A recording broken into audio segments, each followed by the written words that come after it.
하나님께서 오늘 우리에게 주시는 말씀 구약성경 전도서 3장 1절부터 마지막 22절 말씀입니다. 구약성경 950쪽입니다.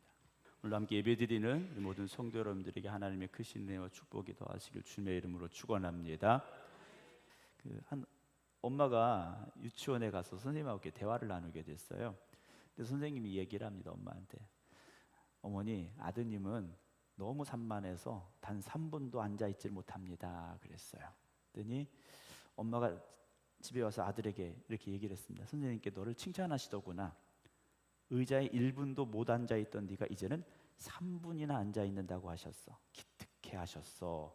다른 엄마들이 다 부러워하는구나 라고 아이에게 얘기를 했어요. 그랬더니 아이가요, 평소와 달리 밥 투정, 반찬 투정 하지 않고 밥을 2그릇이나 뚝딱 먹은 거예요. 아이가 이제 커서 초등학교에 갔습니다. 초등학교에 들어갔는데 선생님이 엄마를 불렀어요. 또 이야기합니다. 아드님 성적이 몹시 안 좋아요. 죄송하지만 지능 검사를 좀 받아보시는 게 좋겠습니다 그랬어요. 엄마가 눈물이 쏟아질 만큼 너무 속상했어요. 그런데 아들에게는 이렇게 말했습니다. 선생님이 널 믿으시는구나. 넌 결코 머리 나쁜 학생이 아니니까 조금만 더 노력하면 좋겠다고 하셨어. 어머니의 이 말을 들었던 아들이 환하게 웃으면서 더 의젓하게 학교를 다니기 시작했어요. 근데 아들이 이제 중학교에 갔죠. 고등학교를 가기 위해서 선생님하고 진학 상담을 하는데 담임 선생님이 말하는 겁니다. 어머니, 아드님 성적으로는 명문고 진학은 어려울 것 같습니다 그랬어요. 그랬더니 엄마가 아들에게는 이렇게 말했습니다. 선생님이 널 자랑스럽게 여기시더라. 네가 조금만 더 노력하면 명문고에 충분히 들어갈 수 있다고 하셨어. 이 아들이요, 열심히 공부해서 진짜 명문고에 갔고요, 뛰어난 성적으로 그 학교를 졸업했고 경찰대학교 합격 통지서를 엄마 손에 쥐어드린 거예요. 그러면서 이 아들이요, 울면서 말했어요. 어머니, 제가 똑똑한 아이가 아니라는 건 저도 잘 알아요.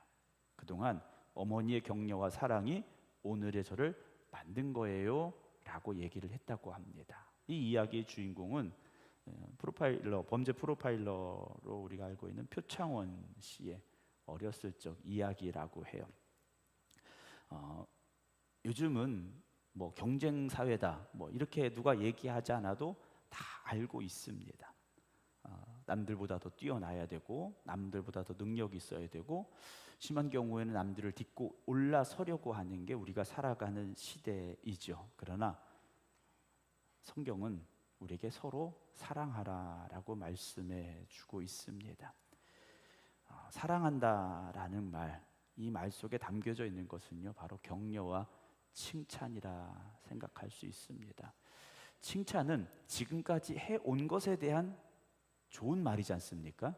그러니까 좋은 말이에요. 지금까지 이렇게 해온 것에 대한 좋은 말이고요. 격려는 뭡니까? 지금까지 해온 것을 바탕으로 해서 앞으로 더 잘할 것을 좋은 말로 해주는 게 격려지 않습니까? 그래서 교회는요, 칭찬과 격려가 끊임없이 고백이 되어지는 곳이 교회가 되어져야 됩니다. 세상에서는요, 남들 못하는 것만 아주 잘 찝어냅니다. 뭐 아무개는 이게 안 좋아, 아무개는 이걸 못해. 우리가 흔히 뒷담화라고 하지 않습니까? 뒷담화, 남 이야기 하는데 좋은 이야기 하는 사람 본 적이 별로 없어요. 상대방의 안 좋은 이야기들을 잘 합니다. 그러나 교회는요, 물론 우리가 완벽하지 않은 걸 알고 있지 않습니까? 완벽하지 않은 걸 우리가 다 알아요. 그렇다면 굳이 완벽하지 않은 걸, 부족한 걸 더 들춰낼 필요는 없다라는 거죠. 우리가 그들 가운데도 잘하는 게 있지 않습니까? 다 잘하는 게 아닐지라도 잘하는 게 있으면 칭찬해 줘야 되고요, 그 칭찬함으로 인해서 힘을 얻고 격려해 줌으로 소망을 가져서 더욱더 아름다운 믿음으로 이 땅을 살아갈 수 있는 하나님의 자녀들로 만들어가는 것, 그게 바로 교회가 되어져야 됩니다. 우리가 같이 신앙생활하고 있지만 다 잘하는 게 아니에요. 잘못하는 게 있을 수 있습니다. 잘못하는 게 있을 수 있죠. 좀 부족한 게 보일 수도 있어요. 그럴 때 우리가 어떻게 됩니까? 그 가운데 더 좋은 걸 바라볼 수 있어야 됩니다. 사랑이란 건 그거지 않습니까? 흠을 덮어줄 수 있는 것이고 부족한 걸 우리가 품어 안고 갈 수 있는 게 사랑이지 않습니까? 그걸 끄집어내지 않는 거지 않습니까? 물론 그런 연약한 부분들을 위해서 우리가 기도해 줘야 되죠. 하나님, 그들을 위해서 우리가 기도합니다. 기도하셔야 돼요. 그러나 그걸 가지고요, 공격하지 말아야 되고요, 흠집을 내지 말아야 되고요, 더 좋은 것들을 보려고 노력하시고 더 좋은 것들을 가지고 그들을 칭찬하시기 바랍니다. 그런 사랑이 있을 때 교회가요, 치유가 있고 회복이 있는 겁니다. 여러분, 세상이 얼마나 치열합니까? 세상에서는요, 다 상처받아요. 세상에서 다 상처받습니다. 근데 교회까지 와서 상처받으면 안 되지 않습니까? 우리 교회가 지금 그렇기 때문에 말씀을 드리는 게 아니에요. 요즘 보니까, 세상을 보니까요, 너무 치열합니다. 너무 치열해서요, 정말 상처받지 않고는 하루하루를 버텨내기 어려운, 살아가기 어려운 그런 상황들을 바라보게 됩니다. 우리 교회가 어떤 이들이든지 들어왔을 때, 야, 그 교회는 정말 사랑이 있구나라고 느껴질 수 있도록 우리가 항상 다른 이들을 칭찬해주고 격려해주고 위로해주고 힘이 될 수 있는 그런 아름다운 모습이 있기를 주님의 이름으로 축원합니다. 잘하고 계세요. 네, 잘하고 계시는데 한 번 또 얘기를 해주면 잊지 않고 더 잘하시니까, 네, 제가 이렇게 말씀을 드린 겁니다. 우리가 인생을 살아간다라는 건 참 쉽지 않습니다. 그래서 어떤 이들은 내 인생의 어떤 롤 모델이라 그래갖고 내가, 야, 나는 그 사람처럼 살아야지 하고 그 사람의 어떤 삶의 모습들, 삶의 좋은 습관들, 삶의 방법들을 배우고 또 그렇게 살아가려고 열심히 노력을 하는 경우들이 있어요. 좋은 노력입니다. 그런데 그렇게 똑같이 해도 그 사람같이 되지는 않아요. 될 수도 없고요. 그렇게 노력해서 어떻게 됩니까? 나의 것으로 만들어야 되고 나만의 것을 만들어내는 사람들이 되어져야 된다는 거죠. 목사님들도요, 스트레스가 참 많습니다. 제가 예전에도 한번 말씀을 드렸잖아요. 제가 전도사 시절에 조용기 목사님 설교하고 비교를 당해가지고 너무 상처를 받다고 말씀을 드렸는데, 제가 목회를 처음 시작할 때는 조용기 목사님 설교 따라 하시는 분들도 많이 있었어요. 그 말투를 좀 이렇게 억양을 비슷하게 하시면서 이렇게 따라 하시는 분들도 계셨고, 또 아주 유명한 부흥사 목사님들, 아주 유명한 목사님들 어떤 제스처라든지 그런 말투라든지 이런 걸 많이 따라 하시는 분들이 있어요. 심지어는 어떤 목사님 마이크를, 이제 핸드 마이크 있지 않습니까? 우리 찬양팀 쓰는 핸드 마이크를 무선인데 좀 긴 거 쓰시는 목사님이 있어요. 네, 누군지 이제 아시는 분도 있을지 모르는데 마이크를요, 긴 걸 쓰세요. 막 이만큼 긴 걸 쓰세요. 길면 또 영적인 힘이 더 크다고 생각해가지고 그걸 또 따라 하시는 분들도 있고, 옛날에는 흰장갑 끼신 분들도 있었고, 네, 이런 분들도 많이 있었어요. 어떤 목사님들도 어쨌든 다른 목사님보다 더 좋은 말씀 전하고 싶고 더 훌륭한 목회를 하고 싶은 그런 마음들이 있으시지 않습니까? 그런데 따라한다고 되는 게 아니라는 거죠. 결국 그렇게 해서 내 안에서 무엇인가 만들어지고 내가 하나님과의 만남을 통해서 그런 고백들로 목회의 길을 가야지, 그렇지 않으면 어느 순간 한계점에 다다르게 되고 더 절망하게 되는 경우도 보게 되더라는 거예요. 왜 난 똑같이 하는데 안 될까라는 그런 자괴감에 빠지기도 하게 된다라는 거예요. 오늘도 아침 해가 떴다가 이제 해가 졌습니다. 하루 해가 이렇게 떴다 지고 하루 24시간이 지나가고 이제 입춘이 지났지 않습니까? 이제 봄이 오고 여름이 오고 가을이 오고 1년이 그렇게 또 순환이 됩니다. 그런데 우리의 시간이라는 건, 인생이라는 건 순환이 아니지 않습니까? 하루가 반복되는 것처럼 또다시 반복되는 게 아니에요. 영화에 나오는 것처럼 죽었더니 다시 눈 뜨고 살아나가지고 할 수 있는 그런 게 아니라는 거예요. 인생이라는 건 시작이고 끝이 있다라는 거죠. 하루는 반복이 되죠. 계절도 반복이 됩니다. 그러나 우리는 태어나고 살다가 결국 이 땅을 떠나게 되는 순간이 있다라는 거예요. 그 삶을 살아가는 과정에서 우리가 어떻게 살아야 하느냐라는 거죠. 오늘 본문에 보게 되면 범사에 기한이 있고 천하 만사에 다 뭐가 있다고 그랬습니까? 때가 있다 그랬어요. 그러면서 2절부터 8절까지 날 때가 있고 죽을 때가 있고 때가 계속해서 때에 대해서 이야기하고 있다라는 거죠. 그럴 때가 있다라는 거예요. 무엇을 할 때가 있고 되어지는 때가 있고 그런 때들이 있다라는 거예요. 근데 우리가 이 때를 잘 알아야 되는데 제대로 알지 못한다라는 거예요. 누가 그런 말 했지 않습니까? 인생은 늘 누구에게나 초보 운전이라는 얘기를 해요. 뭐 날 때부터 운전 잘하고 태어나는 사람 없지 않습니까? 운전을 배워가면서 운전의 경력이 쌓일수록 운전을 조금씩 더 잘하게 되는 거지 않습니까? 근데 인생이라는 건 매일매일이 초보 운전인 것 같아요.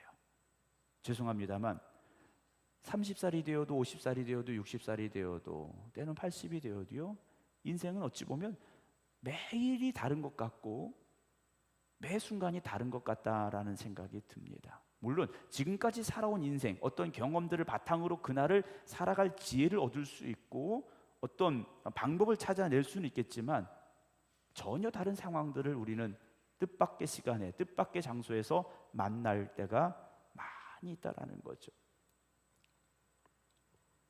얼마 전 그 아시안컵 축구 경기가 있었는데 우리나라 선수들이 뭐 4강에서 이제 졌다 그러는데 이제 뭐 오늘 또 뉴스를 보다 보니까 선수들이 뭐 싸워서 그랬더라, 뭐 좋지 않은 이야기들도 들려 나옵니다. 경기를 이겼다면 그런 이야기들이 나오지 않았겠죠. 경기를 졌으니까 왜 졌는가에 대해서 자꾸 이야기가 나오다 보니까 이랬더라 저랬더라 그런 게 나오는 것 같아요. 우리의 인생은요, 다 좋은 결과일 수는 없지 않습니까? 다 만족스러운 결과가 나오지는 않아요. 그러다 보니까 뭐가 잘못됐는지 뭐가 부족했는지, 아까 처음에 말씀드린 대로 그 사람의 잘못이 뭔지, 연약한 게 뭔지, 약점이 뭔지, 이런 것들에 대한 이야기들이 많이 나올 때가 있더라는 거예요. 자, 우리의 인생은요, 사실 우리 마음대로 되지 않습니다. 내 마음대로 된다면 뭐가 걱정입니까? 내 마음대로 안 되니까 걱정이 많은 거고요, 불안한 거고요, 때로는 절망하게 되지 않습니까? 2절에 보면요, 1절 다시 보면 범사에 기한이 있고 천하 만사에 다 때가 있다 그랬어요. 천하 만사가 다 때가 있다. 이 때를 누가 정하셨겠습니까? 범사의 기한을 누가 정하셨겠느냐라는 거죠. 결국 하나님이 이 시간의 주인이신 것이고 이 시간을 이끌어가고 계시는데, 우리가 이 때를 잘 알아야 되는데 잘 모르지 않습니까? 하나님께서 야, 이때는 뭐 할 때야, 그때마다 잘 알려주시면 우리가 잘 살 수 있을 것 같지 않습니까? 그런데 우리가 하나님이 그렇게 말씀해 주셔도 듣지 못할 때가 있고, 하나님이 그렇게 알려주셨는데도 깨닫지 못할 때가 있다라는 거죠. 그래서 우리에게 필요한 게 무엇입니까? 때를 분별할 줄 아는 지혜를 하나님 앞에 구하셔야 됩니다. 오늘 본문에 쭉 나오지 않습니까? 날 때가 있고 죽을 때가 있고 심을 때가 있고 심은 것을 뽑을 때가 있고, 자, 이 때에 대해서 계속해서 말씀을 해내려가고 있어요. 여러분, 때를 분별할 줄 아는 여러분들이 되시기 바랍니다. 근데 우리는요, 내가 가진 생각, 지식, 내가 가진 경험, 이것들을 바탕으로 하려고 하다 보니까 하나님의 때를 우리가 깨닫지 못하는 것이고요, 그 하나님의 시간 가운데 우리가 살아가지 못하게 되는 경우들이 많이 있다라는 겁니다. 웃을 때도 있고 울 때도 있다고 돼 있어요. 슬퍼할 때도 있고 춤출 때도 있다라고 돼 있습니다. 우리의 삶은요, 언제나 이런 것들이 반복되어 가고 있다라는 거죠. 항상 좋은 것만 있지도 않고요, 항상 나쁜 것만 있는 것도 아니라는 거예요. 올라갈 때가 있으면 내려갈 때도 있고, 내려갈 때가 있으면 다시 또 올라갈 때가 있음을 여러분 믿으시기 바랍니다. 그래야 우리에게 범사에 감사함이 있을 수 있다라는 거죠. 일이 일비라는 말 있지 않습니까? 여러분, 그렇게 우리가 인생을 살지 않기를 원합니다. 조금 좋으면 기분 좋았다가 조금 나쁘면 기분 나빠지고, 이런 삶이 아니라 하나님께 맡기시고 하나님의 뜻을 구하시고 하나님이 나를 이끌어 가셔서 하나님의 때에 나를 들어 쓰시고 역사하실 것을 믿음으로 나아갈 수 있는 여러분들이 되시기를 주님의 이름으로 축원합니다. 5절 보면 돌을 던져버릴 때가 있고 돌을 거둘 때가 있고 안을 때가 있고 않는 일을 멀리 할 때도 있다라고 되어 있어요. 돌을 던져버릴 때, 돌을 거둘 때, 보통 이걸 뭐 집을 지을 때, 부술 때 뭐 이런 의미로 쓰기도 합니다. 어쨌든 모든 것에는요 다 때가 있다라는 거죠. 그런데 우리는 어떤 사람들인가 하는 거죠. 저와 여러분들은 토기장이의 손에 붙잡힌 진흙과 같은 존재라는 것을 잊지 마시기 바랍니다. 하나님이 우리를 어떻게 빚어가시는가, 여러분 그 기대를 버리지 마시기 바랍니다. 요셉이 애굽의 노예로 팔려갔습니다. 10대의 요셉이 애굽에 팔려갔어요. 얼마나 절망스러운 상황입니까? 그런데 요셉은요, 끝까지 하나님이 주신 그 꿈을 붙잡았고요, 그 말씀 가운데 하나님의 말씀에서 벗어나지 않으려고 몸부림쳤더라는 거예요. 그래서 하나님이 요셉을 잘 만들어 가셨고, 하나님이 정하신 때 요셉을 극적으로 등장시키시는 과정을 우리는 창세기를 통해서 볼 수 있지 않습니까? 여러분, 우리 인생이 내 인생은 왜 이렇게 어두울까? 내 인생은 왜 이렇게 힘들까? 여러분, 그런 시간들을 우리가 믿음으로 잘 이겨낼 수 있어야 됩니다. 그 어려움의 시간을, 그 고통의 시간을, 그 절망의 시간을 믿음으로 이겨낸 사람은요, 하나님이 그래서 나를 이렇게 힘든 시간을 주셨구나, 나를 쓰시려고, 나를 그렇게 만드시려고 나에게 그런 연단을 주셨구나라는 고백을 할 수가 있는 거예요. 근데 그 시간을 매일 불평만 하고 원망만 하고, 여러분 우리가 그렇게 살지 않기를 원합니다. 보석이 있지 않습니까? 뭐 금도 있고 다이아몬드도 있고 뭐 다른 보석들도 있어요. 근데 이것을요, 원석 그대로 팔지 않습니다. 이거 어떻게 합니까? 금은 녹여서 불순물을 제거해내고요, 다이아몬드는 이걸 깎아내고 갈아냅니다. 그래야 보석의 값어치가 올라가는 거지 않습니까? 여러분, 하나님께서 우리를 그렇게 만들어 가실 수 있어요. 그리고 만들어 가셔야 우리가 하나님 앞에 소중하게 쓰임받는 사람들이 될 수 있지 않습니까? 힘들고 어렵다고 절망하고 낙심하는 것이 아니라 하나님의 때를 믿으시기 바랍니다. 9절 보면요, 일하는 자가 그의 수고로 말미암아 무슨 이익이 있겠는가 라고 되어 있어요. 하나님 인생들에게 노고를 주사 애쓰게 하신 것을 내가 보았다라고 전도서 기자는 고백을 하고 있습니다. 우리는 사실 매일 어떤 일들을 하면서 우리 인생이라는 그림을 그려가고 있습니다. 그런 일들을 통해서 다른 사람에게 인정받기도 하고, 또 그것이 어떤 직업이 되어서 우리가 살아가는 생계 수단이 되기도 하죠. 그러나 이 모든 것들이요, 어떤 과정이냐 하는 거죠. 그리고 그것을 통해서 우리가 무엇을 생각할 수 있어야 되느냐 하는 문제입니다. 우리가 단지 먹고 살려고 일하는 것이 아니고 사람에게 인정받으려고 일하는 것, 그런 것이 되어서는 안 된다라는 거죠. 여러분, 우리가 무엇을 하든지 다 하나님의 영광을 위하여 일하고 있음을 잊지 마시기 바랍니다. 내가 어디 가서 뭘 하든지 누구를 만나든지, 여러분, 내가 하나님의 영광이라는 그 위대한 사명을 가지고 그 목표를 향해서 나아가는 사람이 되어질 때, 그 사람이 하나님의 때에 쓰임받는 사람이 될 수 있고요, 하나님의 영광을 높여드리는 사람이 될 수 있다라는 거죠. 11절에 보면요, 하나님이 모든 것을 지으시되 때를 따라 아름답게 하셨다라고 되어 있어요. 하나님께서 모든 것을 지으셨는데 때를 따라서 아름답게 하셨다고 그랬어요. 여러분, 우리에게도 그 아름다운 때가 있음을 여러분 잊지 마시기 바랍니다. 나는 이제 나이가 들어서 뭐 좋은 시절 다 갔어. 여러분, 그렇게 생각하지 마시기 바랍니다. 네. 오늘도 제 아내하고 이렇게 집에서 내려온 엘리베이터를 탔는데, 제 아내가 자기 머리에 흰머리가 난 걸 이렇게 저보고 막 보여주더라고요. 그래서 제가 제 머리를 탁 들이밀었어요. 네. 나이가 들수록 머리가 휘어지고 얼굴에 주름이 생기는 건 어쩔 수 없는 현상이지 않습니까? 그런데 그 머리가 휘어진다고 해서, 얼굴에 주름이 깊어진다고 해서요, 우리 안에 있는 그 영적인 성숙함을 여러분 그렇게 부가치한 것으로 좀 만들지 마시기 바랍니다. 아무리 우리가 외적으로는 좀 나이가 들수록 들어갈지라도요, 영적으로는요, 그 풍겨지는 아름다움은요 더 귀하다는 것을 잊지 마시기를 주의 이름으로 축원합니다. 그래서 우리 성도님들이요, 하나님 보시기엔 너무 아름다운 때가 지금이 되어져야 됩니다. 사람들은 보고 저보고 그럴 수 있어요. 머리가 하얘져 가지고 뭐 이렇게 얘기할 수도 있겠죠. 그런데 그런 것이 아니라 우리의 믿음을 통해서, 우리의 삶을 통해서 하나님이 보실 때 가장 아름다운 때, 그 때가 바로 오늘이 되어지고 내일은 오늘보다 더 아름다워질 수 있는 우리 모든 성도들 되시길 주님의 이름으로 축원합니다.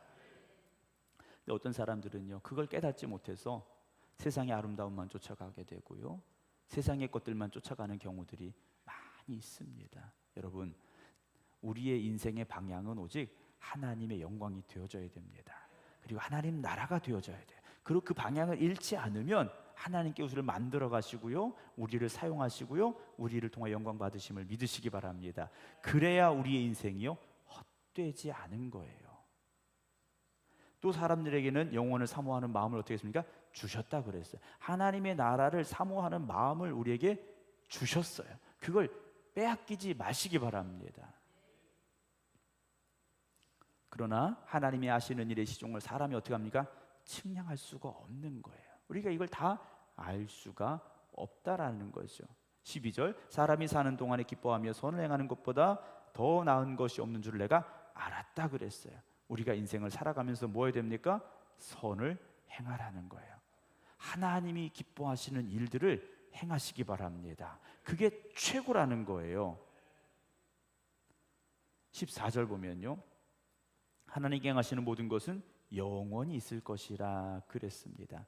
하나님이 행하시는 것은 영원히 있을 것. 사람의 것은요 지나가는 것이고 사라질 것에 불과합니다. 뭐 사람들이 뭐 위대한 건축물을 만들었다.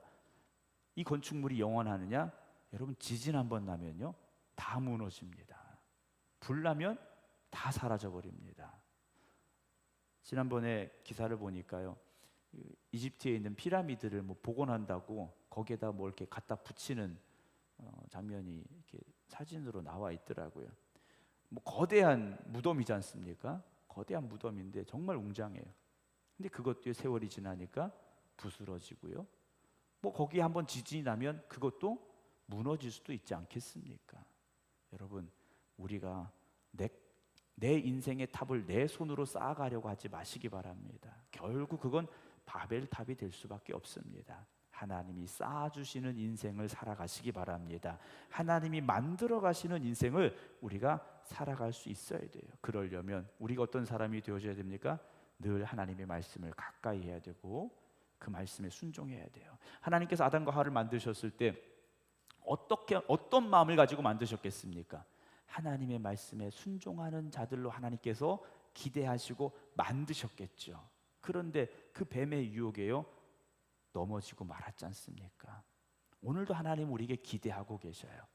하나님의 목소리를, 그리고 그 음성만을 듣기를, 그리고 그 들려지는 음성에 순종하기를요 하나님은 기대하고 계시다라는 거죠.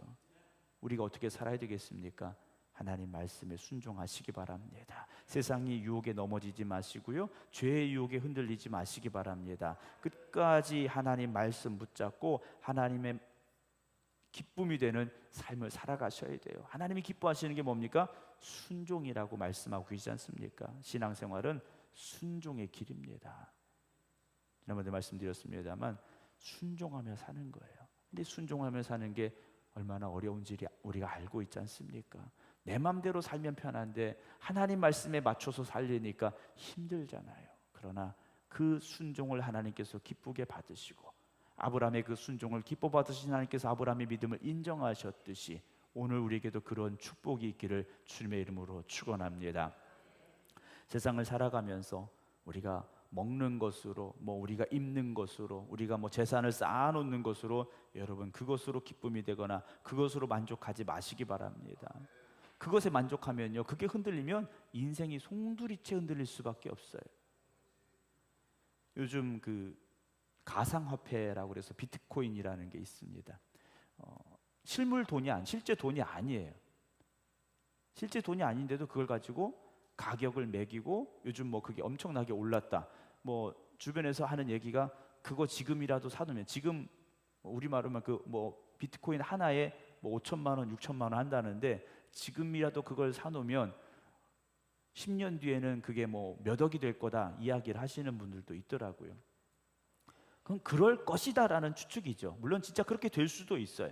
그럼 어느 순간 그것이 진짜 그냥 신기루처럼 다 사라져 버릴 수도 있다라는 거지 않습니까? 물론 지금 여러분들이 5천만 원 비트코인 내가 하나를 사가지고 10년 뒤에 3억이 되면 좋겠다, 사실 수도 있어요. 그러나 여러분, 세상의 것으로 만족하는 것을 찾으려고 한다면 결국은요 실망할 때도 있다라는 것을 우리는 알아야 됩니다. 여러분, 하나님만으로만 기뻐하시기 바랍니다. 하나님만으로 여러분 우리가 만족할 수 있어야 됩니다. 그렇지 않으면 우리는 솔로몬처럼 어떻게 고백할 수밖에 없습니까? 헛되다라고 말할 수밖에 없는 거예요. 솔로몬이 이렇게도 살아보고 저렇게도 살아보고 다 해봤어요. 그런데 결국 인생은 어떻다고 말합니까?